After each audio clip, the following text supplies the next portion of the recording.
So I'm going to sit here and talk in a loud voice about some housekeeping while we're having some microphoning activities going on. If anybody has to get up during, can you just move out to the sides, because we have cameras going on in the middle and your back will be live streamed to 60 countries, which is probably not your dream come true. Also, goes without saying, can you turn your ringers off? And if we have some, let me go get my panelists. Oh, okay. Richard, you are here. Come on, panelists, let's go. Let's go. Jerome, you're there. You all are so easy to manage. I guess you're here.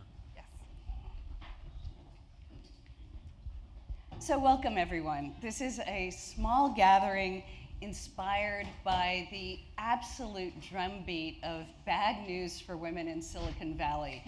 It's pay gaps, it's unconscious bias, it's women dropping out of the workforce when they want to have families. It's our best companies basically having 30% diversity ratios, and when you get to the top management, it's like 2. It's dads don't do enough at home. On and on and on. And that's all real. And it's going to be an elephant in the room tonight, but we're not going to touch that elephant. We're not going to touch that elephant, because what we're going to do with this distinguished panel of guests is we're going to tell stories about what's working for women and how we can expand that so that younger women coming up don't have the same sort of problems, and they have a lot of our help. And I just think we're really good in Silicon Valley at pointing out all the problems. Tonight we're going to sort of tell some of the good news out there. So again, welcome, and great panel. You all have their bios in a book, but Jerome Vascellaro is COO of one of our most powerful global private equity firms, TPG. Jessica Lessin, who I'm her biggest fan, is a Pulitzer Prize finalist tech reporter for the Wall Street Journal, who started her own company, her media company that she runs here in San Francisco, The Information, and literally anybody who's everybody reads this thing every day. Young Sohn is a dear family friend, a neighbor, and global president of Samsung. Greta Sohn just graduated from the University of Washington, which they call UW. Go Dogs. She's gone to work at LinkedIn. So again, part of the journey is started for Greta, and she'll be giving her views on what her generation is going to need here. Margot Edelman is a vice president at Edelman Public Relations. Literally, when you think of a public relations firm, you think of them. Her dad, Richard, is second generation CEO. His dad founded it, and he has created a remarkable culture that those of us in tech should really learn about. Samantha, help me. Klingelhofer. Just graduated from high school. She's on her way to the University of Pennsylvania, and she is a scholar athlete, so really strong grades. And just a couple of days ago, she was named MVP Bay Area soccer player. And I'm told by her mother that she's quite outspoken. And finally, way at the end, Laura Alber, who is CEO of Williams-Sonoma, again, a really groundbreaking company. She's been on a journey there to have both an excellent culture and excellent, really crisp results, and we're delighted to have you, Laura. Thanks for having us. So this is, we're going to break for Q&A at some point when I sense we're all ready for it. But I'm going to be asking you panelists specific questions to you, but everybody should feel free to jump in, particularly if you want to build on something or completely disagree. Jerome, I'll start with you. private equity is one thing for women, but you were at McKinsey for many years and told me a story about how you demonstrably changed the environment, beginning with 12 female partners in the room of 500. Tell us that story. It's a long story, I'll make it short. Anyway, thank you for inviting Jessica and myself. It's a pleasure to be here. And as was mentioned, although I've been at TPG for a while, I actually spent about 30 years at McKinsey. And then the story that I relayed, which may have some interest in terms of how we think about the discussion this evening, is back in the early 90s, we had a meeting at McKinsey, and there were 3 of us guys and all the women partners, and we fit around a table with 12 chairs. It was a little embarrassing in 1990, actually. In 1950, that would have been okay, but 1990 was embarrassing. And we started a program of 2 or 3 years of working very hard on a range of things. And when I left about 10 years ago, at that point, the firm had about 200 women, about 20% of the firm's partners were women. And, you know, at some level, I thought about for this evening and before what we did, and at some level it was all relatively straightforward, but I think the thing that I took away from it most was just a commitment from the leadership to really just build confidence in people that they can succeed. So while we did a lot of the programs you would imagine, we had part-time programs, we helped people through the years of childbirth, we had lots of those kinds of things which in many ways are supportive. At the heart of the whole issue was essentially an aspiration and a commitment to make sure that we were not just going to be diverse, which is kind of just an arithmetic number, but actually be inclusive. And I think that most organizations go through this process where they first become diverse, which means we have a lot of different types of people, and that's great, and we look around. But what they don't really appreciate is those people don't feel really respected, they don't feel valued, they don't feel included in the institution. So a lot of what we did was in those areas, and those things are much more difficult to articulate programmatically. They really happen more so in a sense spiritually, if you will, in the context of confidence and giving people a chance to really be their best. Greta, here's what I know. Building on that, Greta, you've just started at LinkedIn. You haven't even had a chance to experience any bad stuff. Mm-hmm. But you did talk to me a lot about, you have a very special CEO there who's creating, and you interned there last summer, so you got to see him in action. He's creating a very special culture. What attracted you to LinkedIn versus anything else, and what is that CEO doing to make you feel so comfortable? He's an amazing CEO, and I'm not just saying that because he's my boss. Well, he won't see this at all. But I would just, an example is last summer, we would have these intern series where the leadership would come and talk to us about what it's like, what it's like in the workplace, how to really get ahead and everything. And Jeff was just so committed to us, and he, for example, we published things on LinkedIn, and one of my fellow interns, she made an amazing post, and he actually read it and reposted it, and it's stuff like that that really makes you feel like you're a part of something special, and there's more than 9,000 employees, and you're part of something really big and amazing, and it just really inspires you. Okay, so CEOs matter, which brings me to Laura.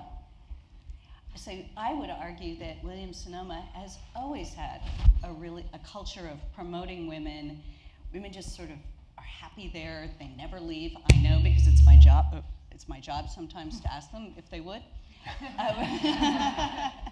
What has been your philosophy, both before becoming CEO and since becoming CEO? I know you're very gender blind, and you get irritated with the idea that women need special things. But tell us your philosophy in building your culture, because women are really happy there. Yeah, I think men are really happy there too. Touche. So I'd say talent first, not gender. And I was, when she first asked me to do this, I said I don't do the gender conversation. So I think a good day is the day when I'm inviting some business person, not because I'm a female business person. And we've been very fortunate. I think there is a culture of we just won the Gender Diversity Award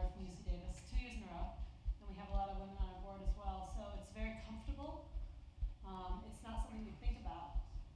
And it's not that we're looking to hire women, it's that we're not looking to hire women, right? So it's a very inclusive and comfortable place to be, but very demanding at the same time. We don't do special programs.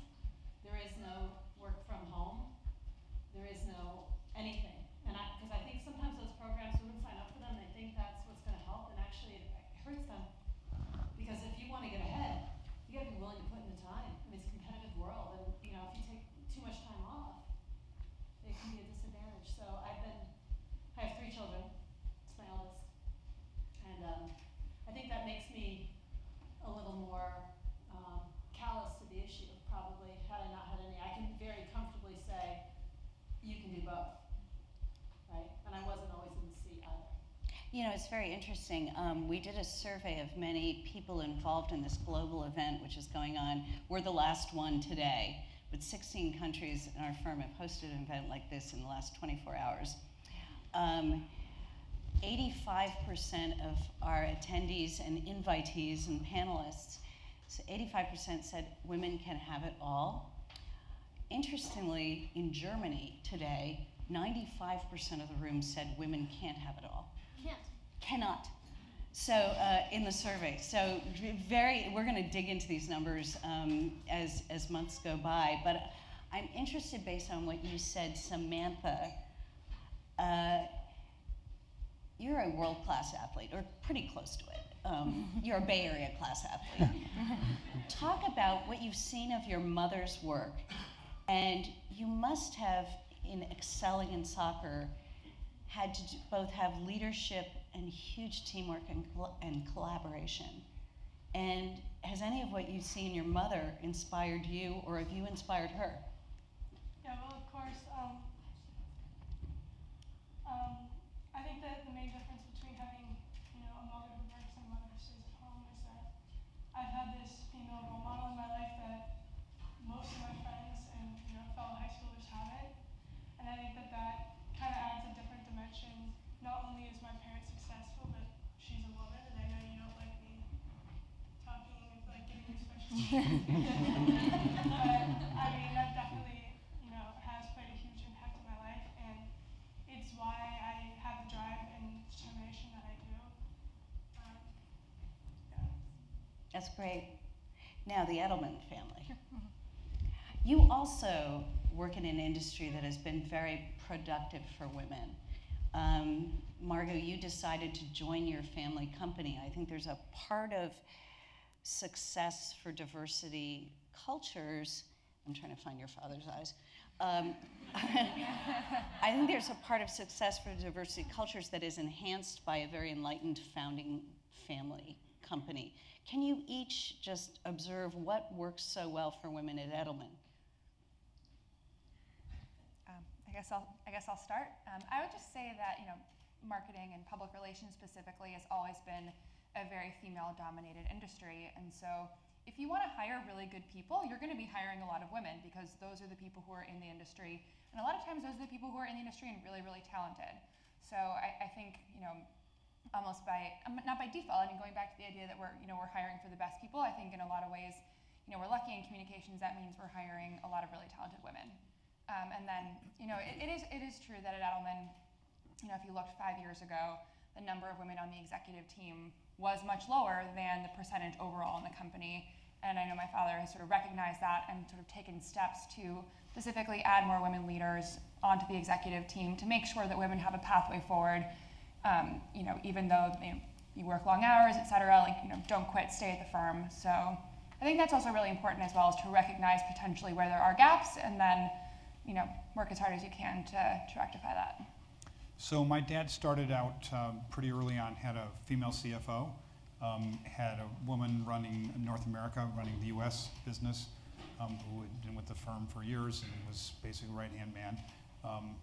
And then I think, truthfully, we went backward a little. And we went backward because we globalized. Now, I'm very interested in Jerome's view of this, but what we found was that women didn't want to take international assignments as much. They weren't as flexible moving families because husband had a job and couldn't do, or we'd ask, and we wouldn't push. We wouldn't sort of prepare enough. We would just sort of go from, okay, would you want to run Asia? As opposed to, okay, start out in Singapore. We didn't do enough of incrementalism. We just went boom, and that's a mistake. And so we've paid for it, and Margot's stat is correct, and we've made it up in the last few years because we've been much more planned ahead and systematic. But this global dimension, we have to recruit locally and then train globally. And so we've got to find women in that sweet spot, maybe early marriage, when we're prepared to move, then later. And truthfully, also, we find that the women who are most successful in our firm don't necessarily have guys with the biggest jobs. And this is going to be a controversial subject, but I want to bring it up. And I think it's important to be honest. It's maybe a guy who's a journalist or a guy who's more flexible. I'd like to comment on that. Please go. So my husband was a hedge fund manager. And we both worked Yeah. for many, many years. And 5 years ago, he decided to stay home. And it was a big deal. I mean, he wasn't exactly a writer, author, musician type. Gotcha. And I feel so fortunate that he made that decision for our family, because I think it's harder as the kids are in middle school and high school to keep up competitively with the work. And I don't think it's that all women should work. I think it's great if 50% work and 50% of the men stay home, and whoever has the best opportunity at the time takes that opportunity. So a lot of the women in our offices have working husbands, and many of them don't, but there's a wide variety, just like a lot of the men have working wives and some of them don't. Fair enough. Richard, I just want to go back to you for a minute. You told me a story last week about how you, Margot was, you have 3 girls. Yep. Margot was your eldest son. And you started pretty early on interesting her in the family business. Clearly you wanted her to join, but what did you do to get her so passionate about your company? We had the recession of 2009. It's a joke, but no, listen, if you're in a business in professional services, you have to, in a certain way, live your business, and you have to, bring clients or media and other types of people around, and, she would be invited in for a little while, and then when she get bored, would trundle out, but... Going to the kids' table. Exactly, but no, the Edelman family lives its business in a certain way, and so you have to do that, and she was certainly exposed to it, and she could have gone, it's Satan, but didn't, and seemed to like it enough. Or not. Hey, I was up at 8 working today, so clearly something went right. No, and I would also say that, going back to the comment about having 3 daughters, I mean, I think for us, truthfully, there was never the idea of, okay, Margot, you can take the, easy route because we, have a son and all the expectations are on him. For me and my sisters, it was always, the 3 of us were expected to, do well, take academics seriously, take sports seriously, and basically just, be a successful person, I would say, rather than saying, okay, you're successful for a girl, and then, we have a son and he's successful for a boy, and that's different. So I would say that's a big factor too. All right, young son. I haven't forgotten about you. Now, young son, Samsung. Very traditional, ancient Korean company, not exactly known as being a career rocket for women. But you've done a lot. You've done a lot in a very short period of time at Samsung. And I think you've done 3 IPOs in Silicon Valley, 9 C-suite jobs. So Samsung you're bringing a lot of experience to Samsung, but you've also, tell us your story about women at Samsung, because it's cool. Well, my perspective may not be quite total Korean perspective, but I do lucky to live in both sides of the coast, and I observe differences in culture, and there are different expectations, and it's changing. And there are many things that are changing in a different way, but I think that if you just look at the my first realization when I joined Samsung as a executive, having all VP meetings, and there are, it's a $320 billion group, so we do have several hundred VPs in the corporation. And when I look around, I realize there are about 40 women in whole room of men. And that's one thing that I remember my first meeting that when I walked in. And out of the 40 people, 2 of them were someone that actually I hired 25 years before when I was working at Intel Korea. So it does show that if you hire the right people, right talent, eventually they're going to get there. And although they were not hired at Samsung at the time, and I know that there are a lot of changes going on at Samsung today, and there will be more. I know the third of employees at Samsung is already women. And when I mentioned about number of VPs, obviously it's not proportion to the representation, but much of the population is younger generation that are coming in. So over time, they are going to be more successful as they are moving up, even in traditional, very old Korean company. But it'll take time, and also it'll take leadership that support, as you described. And I think that I think you mentioned about difference between men and women. At Samsung, you don't look at a lot of the differences. You look at capabilities. If you can deliver based on merit, you can be able to earn your spot. And it's not an easy thing to do because they work 24/7. So it's like Marines. I mean, I think you know Richard, right? And it is a highly committed culture. So it's not for everybody, but if you want to move up, you can move up. And 2 of my assistants showed that they can become a VP at Samsung. And they were trained actually because they, I think, joined Intel Korea at the time, mainly because women didn't get a good career path at Samsung at that time stage. Now it's changed quite a bit. So I do think with the right role model, I think with a more leadership that are supporting it, and just talent pool that are available, it's going to continue to evolve. Fantastic. Okay, Jessica, I don't think anybody surveys the technology scene, either in Silicon Valley or globally, more deeply than you do and you have. I have a question for you. Is getting more women into STEM, science, technology, engineering, and math, into those STEM disciplines, is that the only answer we have here in tech? Yeah, definitely not. And even if we did that, I don't think it would be sufficient to having more female entrepreneurs.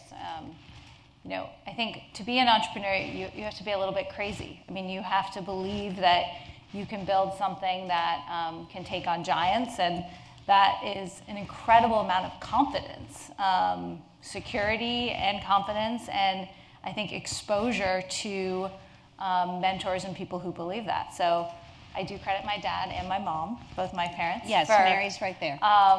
For sort of giving me that sense of self-confidence. I actually think that more that now I'm not a technical tech founder, but when I think of entrepreneurship as being the feeder to building great leaders and also building cultures that can produce more great leaders, I think the real ingredient boils down a lot more to confidence and mentorship than STEM. And STEM is obviously critical. I mean, I loved science and studied it a lot, but I think as an industry we have to look beyond those women in engineering numbers and look at other variables.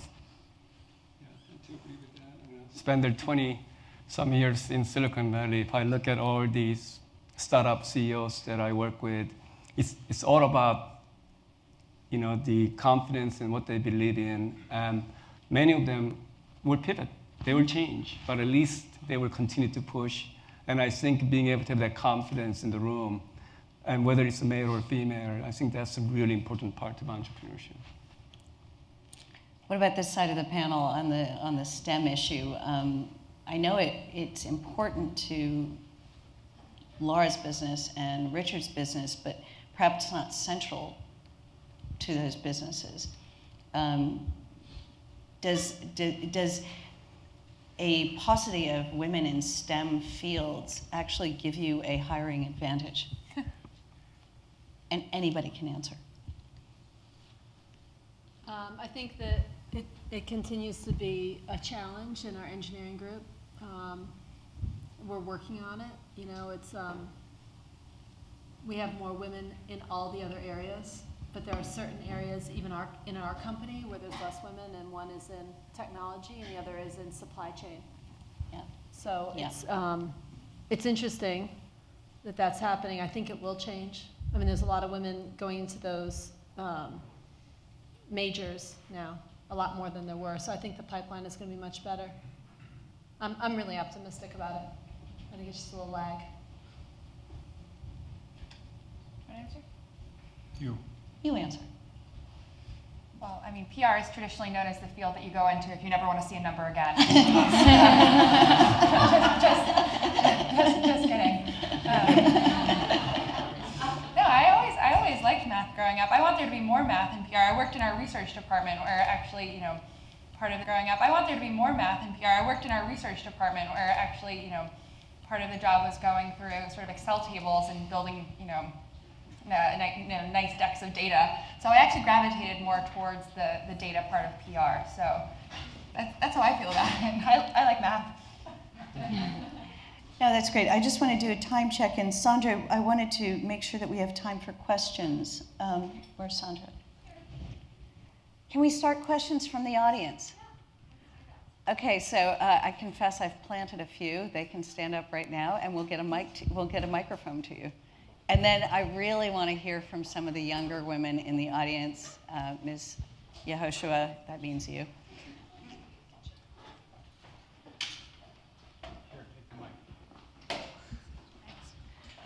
Hi, I'm Sharon Beers, and I have a question for whomever would like to take it, but I would certainly like to hear from the daughters. So I have an 11-year-old daughter, and she is far braver than I in almost every dimension. But I worry as she goes into middle school. She looks around and she sees lots of women, role models who many of us my age never saw, and that's very inspiring. But what would your advice be for keeping her level of confidence high throughout high school, and what did you face, and what did you see her friends face? I mean, at least for me, I live in Marin, which is kind of a different place, I think, than a lot of the Bay Area and a lot of America. But I think that when, you know, especially in middle school, and it's kind of hard to remember, but the boys kind of dominated everything.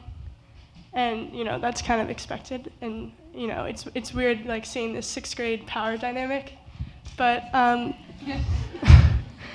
think that, at least for me, just having friends who I could rely on, and even still now, like, I think that the strongest girls I know are people who have other girls who are strong around them. And, you know, I don't know, like, how you're gonna, like, your daughter's gonna go out and find them, but I think that, I don't know, it's kind of it's a difficult question. Like, I don't want to say that it's, you know, something we can't fix, but I think that it's kind of been a thing that, you know, as I've grown up with, like, I've just kind of lived with, and I'm, like, a senior in high school, and I still kind of, you know, deal with, you know, girls with eating disorders and girls who fall into, you know, a very slippery slope. And I think that, at least I go to Marin Academy in San Rafael, and at least, you know, the school does a lot.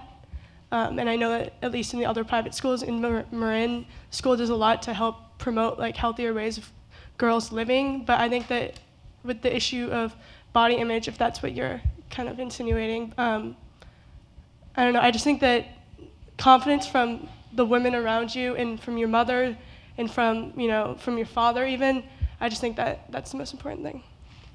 The one thing I would say, too, is to find something that she's really passionate about and really excellent at. And it doesn't have to be everything.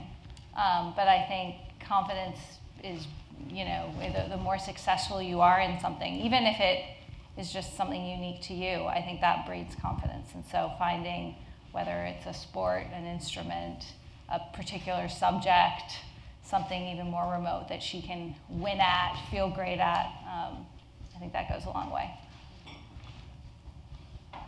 I mean, just to add, I think that I forgot to touch on this, but soccer at least, I've played sports ever since I was little, but then I never really got serious about soccer until, sophomore year.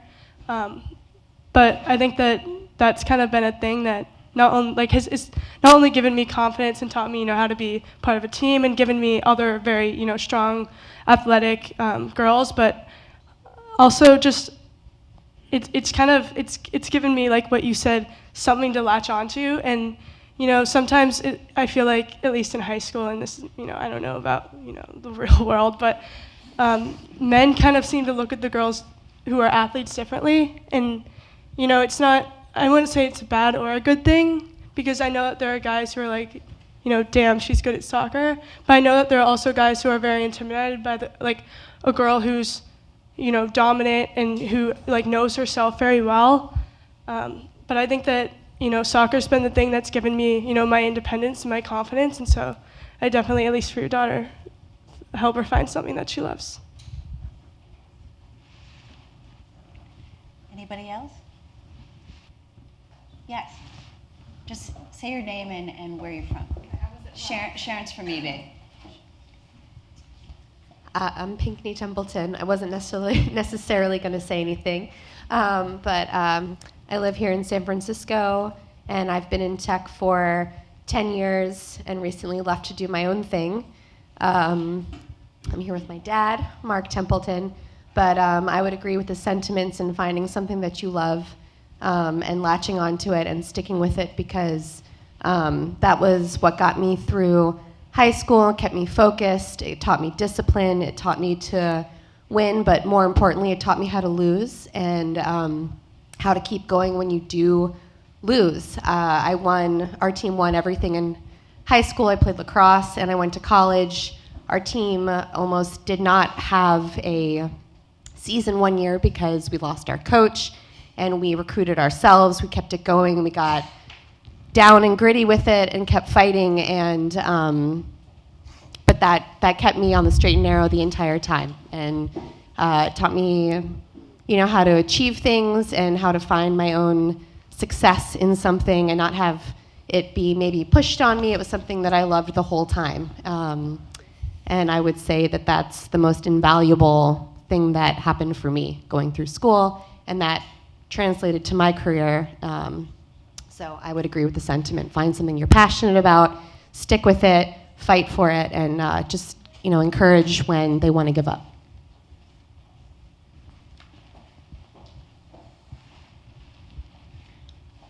I would also have to say that surrounding yourself with a lot of supportive people is incredibly important. I also played sports in high school, and that was amazing, but it was the teammates that really helped me get through it. And in college, my friends, they were the ones who were going over my resume and telling me to pursue all these different opportunities. They were the ones helping me through all of it. So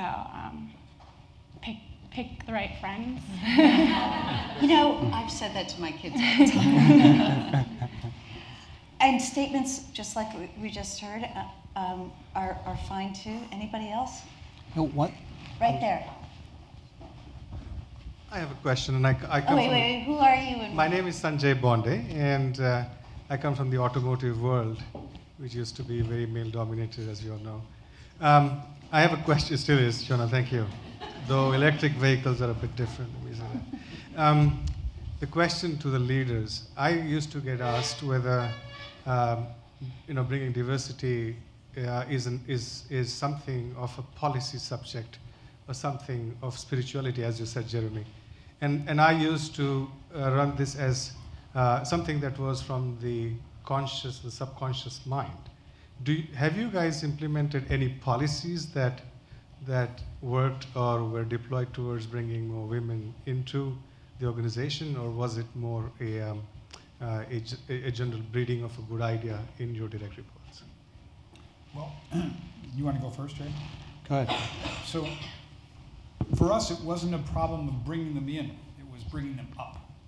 And we have a huge number of women in the workforce, but if you look at the pyramid, which is a necessity in a service business, we had a lot of fall off. We had fall off at sort of 25 to go to graduate school. Then we had another fall off when got married. And then we had another fall off in the kind of senior VP, like at the, and when you're just about ready to run an office and so we've really made a big effort. We run a three-corner offense, which is the geos, geographies, the practice areas, and the big client leaders.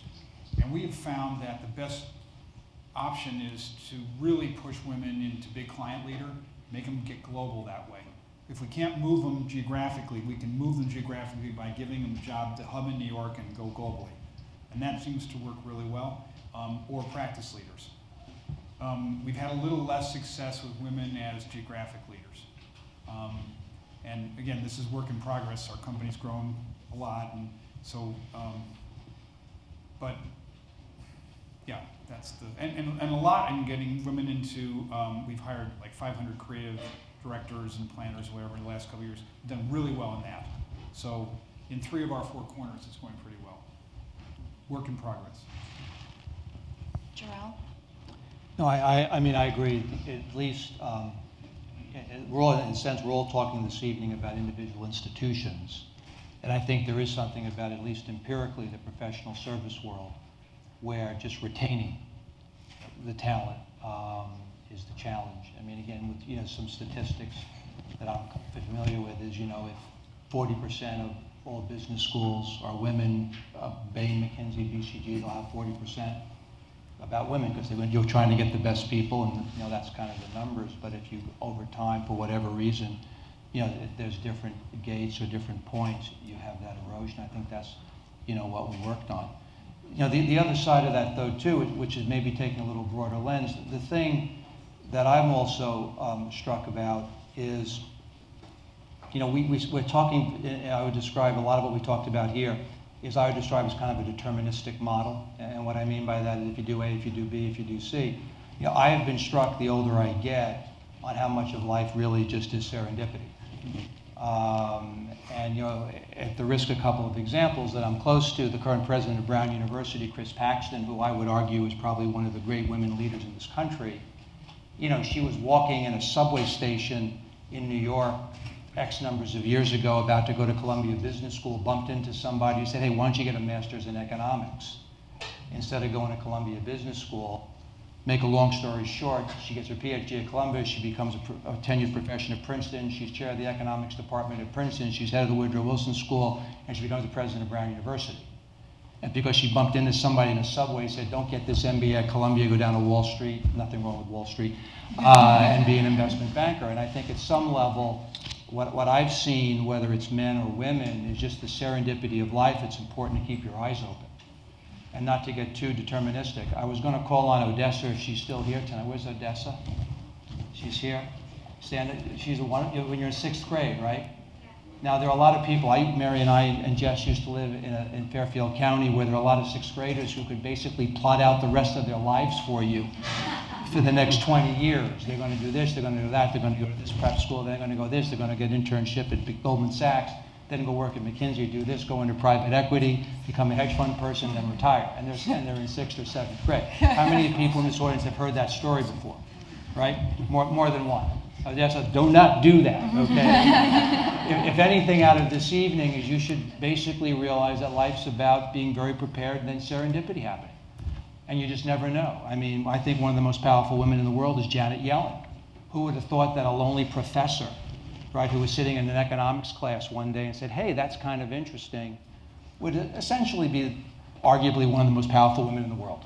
But it's not just it's the serendipity, but it's what happens, those opportunities present to you, right? You have to be prepared. If Chris hadn't been approached on the subway with an opportunity, there probably would have been something else that she was receptive to and had been willing to say.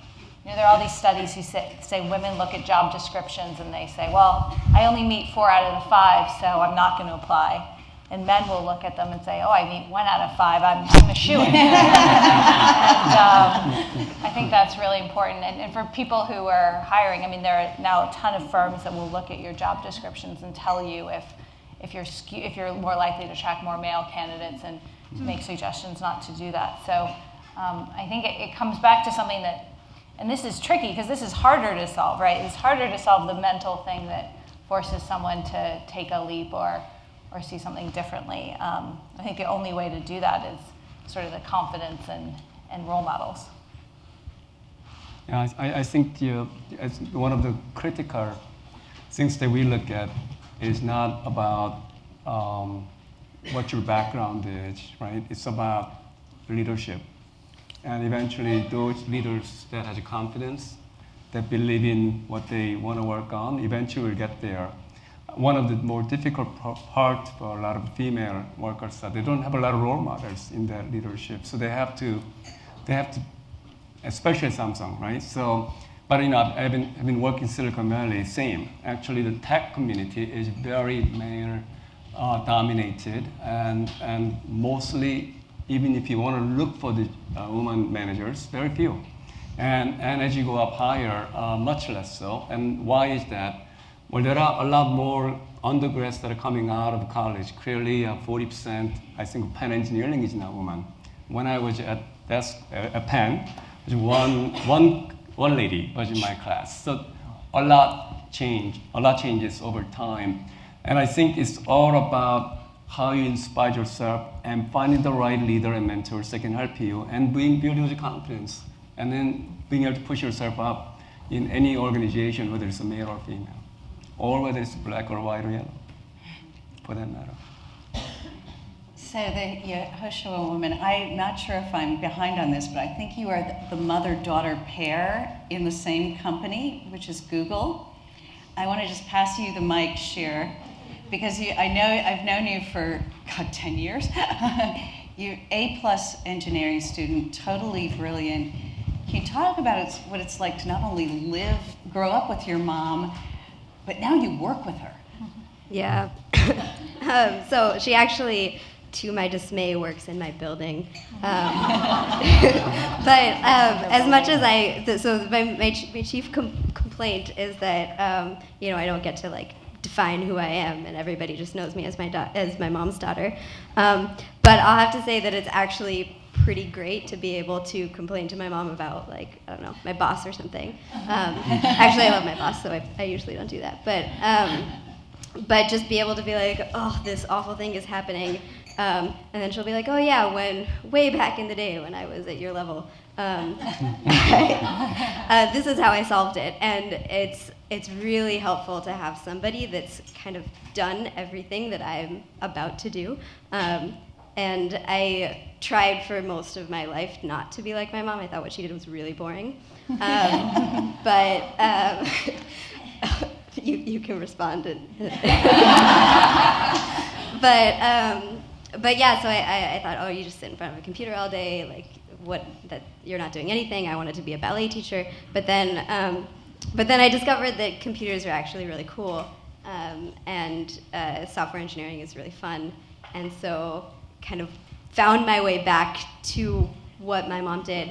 And I think a lot of it had to do with just when I was growing up at the dinner table, she would come and she would talk about the problems that she faced at work. And at the time, I didn't really find them that interesting, but retrospectively, I think it paved a pathway for me to actually understand what it is that I'm doing and be better at my job now than I probably would have been without her. So this is like bring your mom to work day. So what I can add is how Shir has influenced me at work. I'm very much in Laura's camp of, I hate it when people signal me out as, oh, you need to give a speech because you're a woman. I'm like, I want to be respected for the job I do, not my gender. And I get hit up all the time. I'm one of the few female tech VPs at Google, and get hit up all the time to give this presentation or that, and I'll usually say no. And then Shir will say to me, when I was growing up, I had you as my mentor to say, look up to, and all the other women my age at Google don't have that. And she guilts me into doing it. And so I now agree to more of these, and she's very proud of me. Fantastic. So just for argument's sake, why is it necessary that women have a woman as the mentor? I don't buy it. And I just make a point. Just let me finish. I mean, look, if we have a shortage of senior women and we want to have future senior women, we have to match women with guys. And men can do this. And I have mentored a dozen women, who all of whom have, not all, many of whom have done pretty well in the company, not just because I'm the boss, but because I've pushed them and given them assignments they didn't think they could do. And I said, you can do this. You can run Latin America, and you even though I can't do it, I'm a woman. I said, BS. That's ridiculous. You can't think that way. And yes, the Mexican guy is a macho. Yes, that's correct. Now deal with it. So I totally and 100% agree with you, and that's what I always say back, because all of my mentors have been men. I've never had a female mentor. And so I completely agree with you, but I think there is something to Shear's point and other people's point of, can you see yourself in that position? So for the few women who are in those positions, to be more visible so people can say, okay, I can identify with the person that's there. And it's not necessarily just being their mentor, but being somebody that they can say, okay, I can see myself doing what you're doing. Yeah, but the mentor actually has to be an active mentor, which means, and again, Jerry can comment on this, but help the woman run through the political maze in the service business, because it's not always as it seems. It's a little bit like that Mel Gibson movie. Yeah, but I think there is a perception, right? This is some years ago, when I decided to go MBA school, and my mom said, what do you want to be? And I said, management school. And she looked at me and goes, you can be a good engineer, but why? You're in the wrong color to be a manager. Oh. And this was, tech world, early 80s, and she thought, as an Asian man, you couldn't be a CEO. And I proved her wrong. And I think that there is that perception that you have to break through, and I think having a successful role model will help. Absolutely. I think it's just the reality is there aren't a lot of women in leadership jobs, so it is harder to relate, I think. And if you see someone who you can imagine yourself being like in those jobs, it's an easier path. Someone asked me the other day about mentorship, and I kept thinking, why do I not like that word? I really actually don't like that word at all, and I realized it's because it starts with the word men. Okay.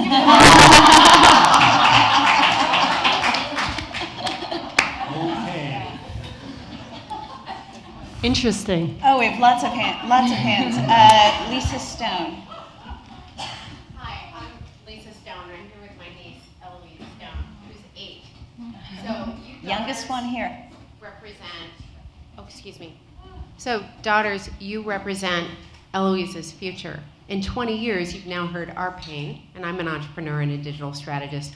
Where are you going to push this gender conversation in 20 years for us, for her?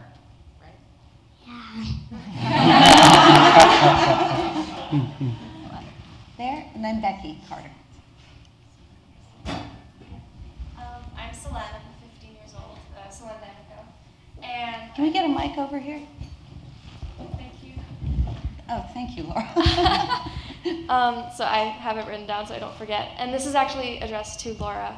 And I really like your view on women in the business world, and how it shouldn't be seen as women should get more because of sexism and those kinds of things. And so I do think that we are in a crossroads right now, and that something I worry about for when I graduate, when I go into work, is that I will be given special dispensation because I'm a woman. And that is quite devastating to me, because that means that my success would be based on something that's given to me, because I'm thought that without those special dispensations, I won't be able to succeed. And how do you deal with those kinds of things in the business world? Don't worry about that.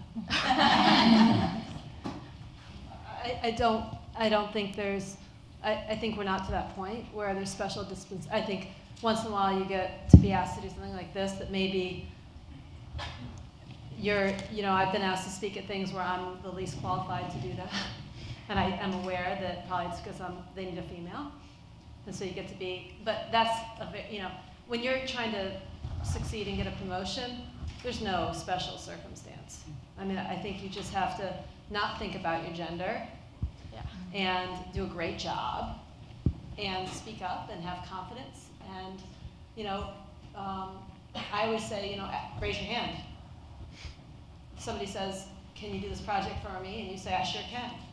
I remember when my boss said to me before I became CEO at age 42 with 3 kids, he said, Laura, I just have a question. How much are you willing to travel? And I didn't even think about it. I said, as much as it takes.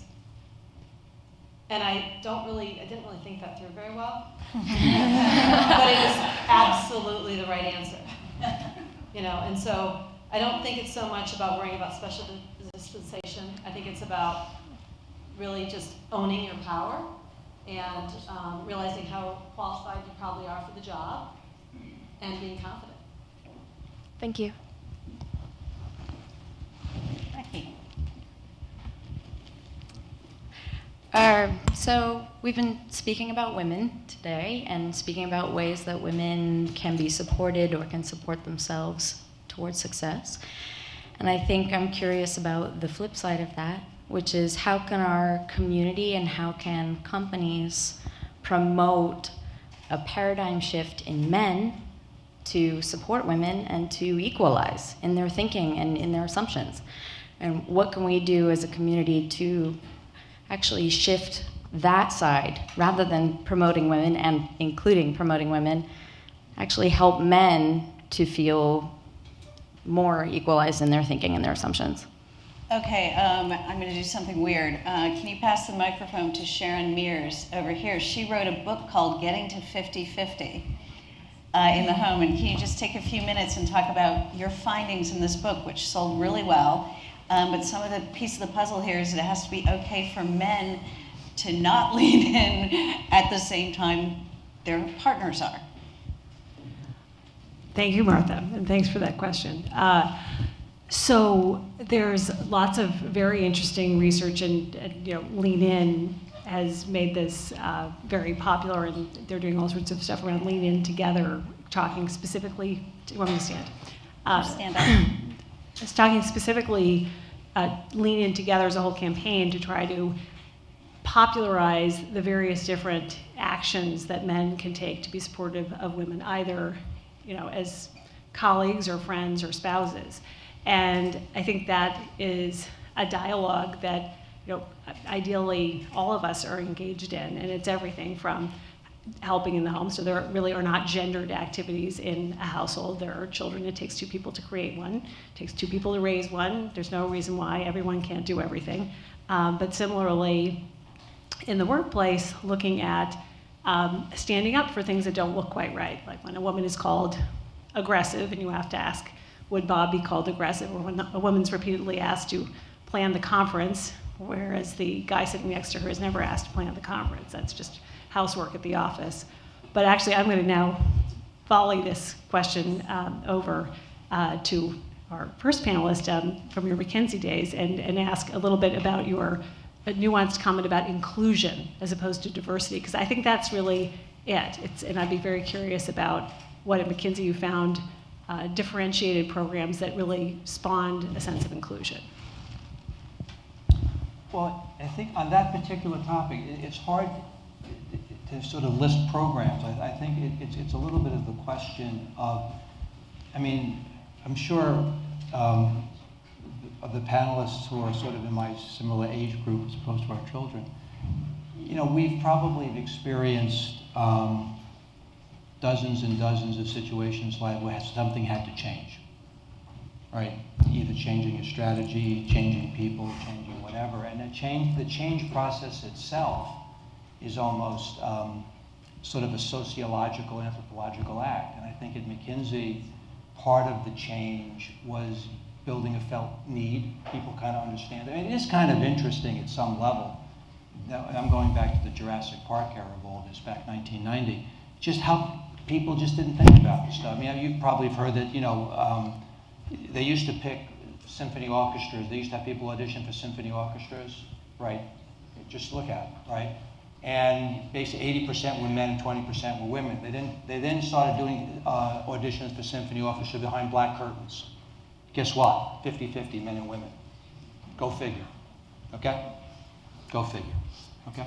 So there's all this stuff people have to just begin to understand and realize that the change process is something we have to build felt need, that you have to respect. People will come to this with different points of view. One size will not fit all. I think, and I'll come back to it, I think a lot of it is leadership, right? And whether it's, whatever the topic, I mean, I'm just talking now just more generically about change, right? I mean, somebody once told me the only person who's ever volunteered for change is a baby with a dirty diaper, okay? Most people don't like change. They get comfortable in what they're doing, you know, whether they are, you know, managing retail stores, or whether they're dealing with clients on advertising issues, or whether they're trying to manage a production line of semiconductors. People like consistency, they like orthodoxy, they like doing things well.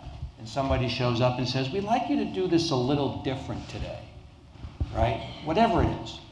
And this, to me, is in many ways, you know, part and parcel of that. So a lot of the techniques of getting people to change and think about these things, you know, whether it's role models, whether it's just simply understanding, you know, in some cases there have been some commercial, you know, energy put behind this, just in terms of, I think the professional services firms in the 70s and 80s grew so rapidly. It was kind of a strategic imperative. We just had to hire lots of great people, and so you did it. So I think if you think of this as a little bit more generic, I think there are some lessons to be learned. I'm sure in your book you've talked about things that could have been applied not just to a male-female setting, but, you know, any sort of situation which has had orthodoxies and structures for a long time that needed. How many here have read the book, you know, a whack in the head? This book wrote about, how do you make change? Sometimes you do have to take out the 2x4 and just whack them in the head. But there are some other techniques you want to try before that. One very quick thing to your point about changing guys. So I'm 32, and I found that most of my guy friends, a significant number, when I will complain about women in tech or write about it, they'll say, but it's really weird to go out for a drink with a woman. And this still shocks me because it just shocks me. I mean, it's like we're all social creatures. In college, you socialize very naturally, and in writing about this, and I interview people, I think it's very palpable. There is something when you get to sort of marriage age and beyond where it does become more awkward to socialize with the opposite sex, particularly one-on-one. And as much as I don't want to believe that, I've heard it so consistently across all of my friends that I really do believe it's an issue. And one suggestion I gave was just specifically companies that have mentorship programs to specifically match men and women. And maybe you'll have lunch together, maybe you'll have a drink together, maybe you'll have a coffee together, but to just kind of force that to get over that. And I don't think it goes away, but it's really real. And it's so weird that you're saying that. It's not my experience at all. I don't have that. I've never had that experience. Yeah, I haven't either, but we may be the exceptions, right? I mean, I think that there's. I wonder if the women are uncomfortable and therefore everybody's uncomfortable, or if it's a very odd comment. I don't. Yeah. I've heard this from others too, and I feel like I'm living on another planet. Well, I think it's in environments. Sorry, I'm going to chime in, and then someone can take my microphone away. I grew up on Wall Street. I spent 17 years at Goldman Sachs, and in highly male-dominated environments, I think for whatever reason, fair or not fair, men seem to forget what it's like to socialize with women as half the room, and strange, prehistoric ideas that somehow every woman is Eve, a temptress, somehow get in the water, and clearly it's not so. Women don't intend it to be so. I don't think men intend it to be so, but I think when there are too few women around and there are too few, there's not enough social engineering to help people get over that anxiety that we can all just be friends. It's just going to be fine. Then you see that a lot, I would say. Okay, so we need to go back and eat some more and drink some more, but I just wanted to conclude. I wrote notes and now nobody talked about what I thought they would. So clearly, none of us are in favor of having women-focused complainathons, and I didn't want this to be that. I'm hearing from this room and this panel, women are striving, particularly the younger ones, they're striving to find their answer, their journey, their destiny, and nobody's expecting a handout. But it's good to have the conversation sometimes because we do have some male-dominated situations that are very difficult to change. And I think men and women who are enlightened and hopeful, which this night is, can start to make that happen. So I just want to thank my panel, who didn't have to do this on a Tuesday night. Thank you.